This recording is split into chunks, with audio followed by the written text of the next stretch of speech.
Hello everyone, welcome to my channel. This is Haunted Maple 112. This evening I'm going to be telling you about the summer home of our 10th Prime Minister, Mackenzie King Estates. June 1954, Mackenzie King Estates, Gatineau Hills, Quebec, Canada. New York Times correspondent Percy J. Phillips was sitting on a bench at Kingsmere, the summer home of William Lyon Mackenzie King, our 10th Prime Minister of Canada. Mr. Phillips found himself speaking with the spirit of the Prime Minister. William Lyon informed him that spirit could not speak until spoken to, that you are never alone in a room. There are many souls that wish to be spoken to, but they must be called by name. He had heard things visitors had said about him. William had learned to have no regret now that he was on the other side, and even though he was dead, he watched what he said. He told Mr. Phillips he spent a great deal of time on the estate. He actually gave it to Canada to preserve it for himself. Mr. King wanted a place to spend getting used to eternity at. He felt it was a good thing there were two worlds. Phillips quoted him as saying, "People who think their world is the only one take it and themselves too seriously. They have a very dull time." The Prime Minister requested Mr. Phillips to visit again. As I had said, William Lyon Mackenzie King was Canada's 10th Prime Minister. He is the grandson of William Lyon Mackenzie, the City of Toronto's first mayor. William lived from 1874 to 1950. He passed away of pneumonia in Chelsea, Quebec, Canada. He remained a bachelor his entire life. He was Prime Minister from 1921 to 1948. It was not until after his death the people of Canada learned that he was a spiritualist. He recorded all paranormal experiences in his diary. They spoke of daily conversations with people from the other side. He gave detailed accounts. It was discovered he used a medium who would enter through the back door of his home in the city. This was so no one would see her. Speaking to his parents as if they were alive, he began to receive responses. While alive, he was regarded as saying death was a continuation of this life. It was the same progress of growth and change until we forget our life and associations on earth. Famous people like Winston Churchill and Charles Lindbergh have visited the estates as guests of Mr. King. On the grounds, you will find remains of many buildings, including pieces of Parliament from the 1916 fire. He also salvaged pieces from homes being demolished. This part of the grounds are referred to as the ruins. Many people have had their wedding photos taken there. There is a carriage house, 2 cottages, and his residence called Moorside. Now myself, when I was there on the haunted walk, I had an experience. I was wanting to use the facilities before the walk began, so myself and a couple of other people were escorted to one of the cottages where there was a washroom that we could use. While I was awaiting my turn on the little deck, I observed a white, wispy, really no shape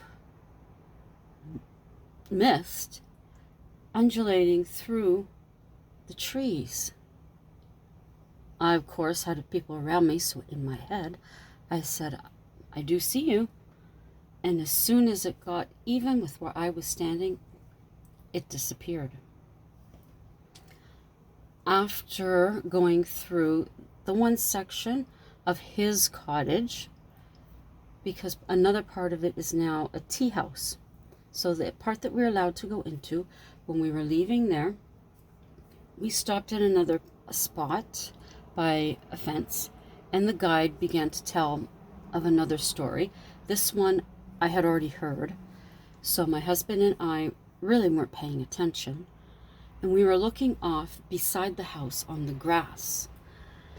And there, I didn't tell him what I was seeing. I could see like men and women in a, you could see through them. And they were playing like tennis or badminton, I guess it would have been back then. And they were laughing. It was a good feeling, a happy feeling. When I see my husband step forward, I said to him, "Are you seeing something?" And he says, "Yeah, I am." And he described what I had just described to you. So we went along. We were getting closer to the ruins. Our guide once again stopped to tell us some other stories. And I kept getting a feeling that there was something behind her in the little wooded area. And just as the thought went through my head, she turned around and pointed her flashlight there. Coincidence? Who knows? We walked along further, and as I turned to my left to look back, once we were at the ruins, I seen 3 lights. Now, there were no other tours close to ours. They had spaced them out so that each group had their own privacy. So I seen all 3. A friend that was with us, she seen them. And this happened twice. When we were going back down the path, each of us stopped. My husband, myself, and our friend stopped at the exact same spot and looked in the exact same direction. But there wasn't anything there. And then we seen 3 separate lights. That's what our experience was at Mackenzie King Estates. And I do look forward to going back again, now that I'm sure we are able to. So that was all about Mackenzie King Estates. I will be leaving some photos for you to see. Now, the home that Mr. King lived in when he was in Ottawa was called Laurier House. That was named after our 7th Prime Minister, Sir Wilfrid Laurier. He resided at 335 Laurier with his wife Zoe.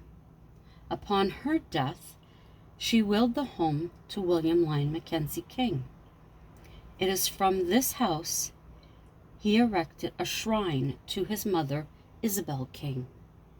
And you can tour this home as well.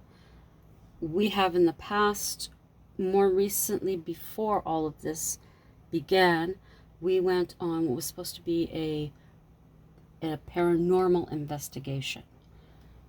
It was nice to be in the home at night, because we've never been able to do that before. It is located in the 3rd floor study.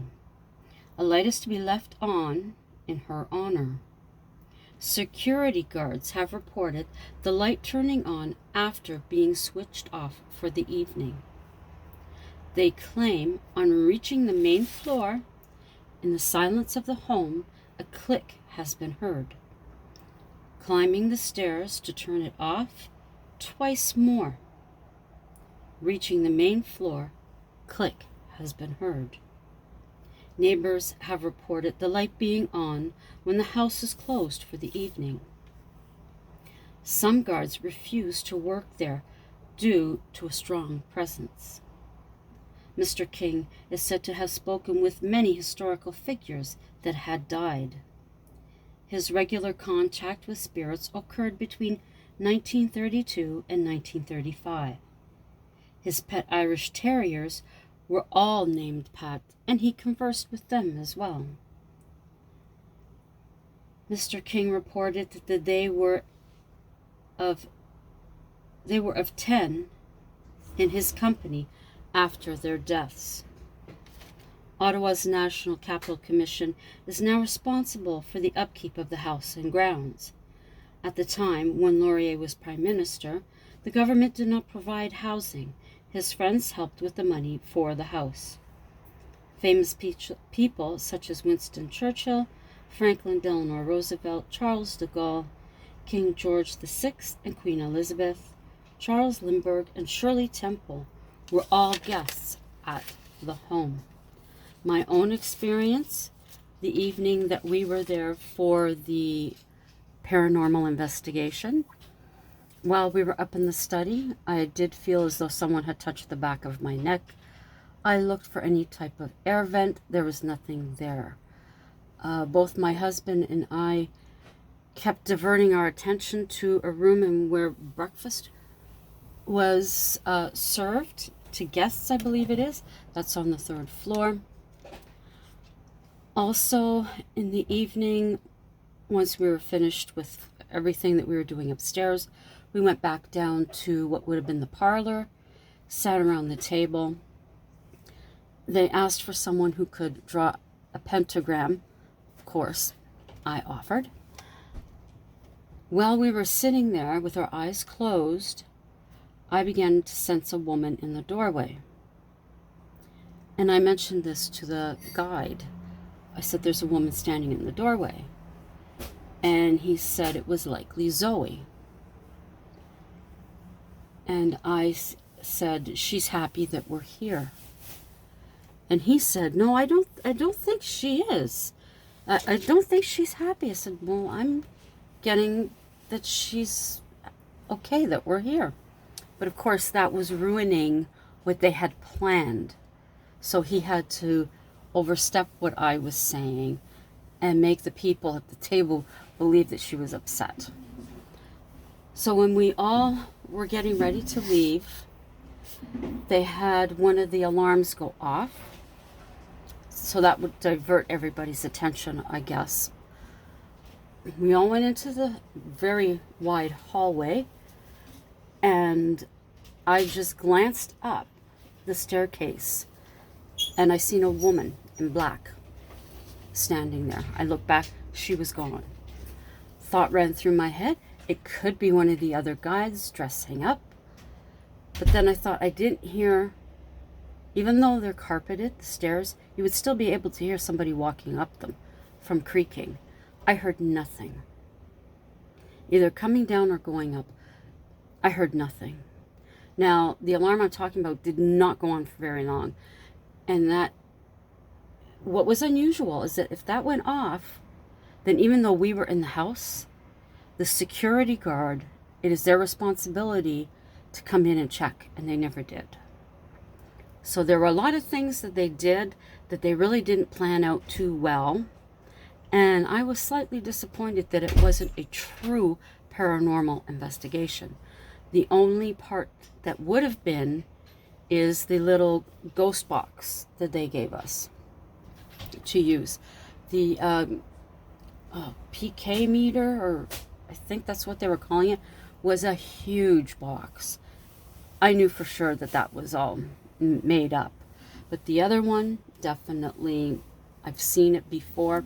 That was legit. So those are my paranormal experiences at two of our historical places. As I said, I'll be inserting pictures for you to see. And I hope you've enjoyed this evening. And I look forward to telling you more about some of our historically haunted places here in the city of Ottawa and across Canada. So, if you're new to my channel, please, I think I only have three other videos on this channel. Please check them out. I look forward to bringing you more. If you do like them, please give it a thumbs up Drop me a comment. Share them out if you think someone else might be interested. While you're here, consider subscribing and click that notification bell so you'll know the next time that I upload. And I'm hoping to get on a regular basis of uploading for you. As I said, I hope you enjoyed this, and sleep tight.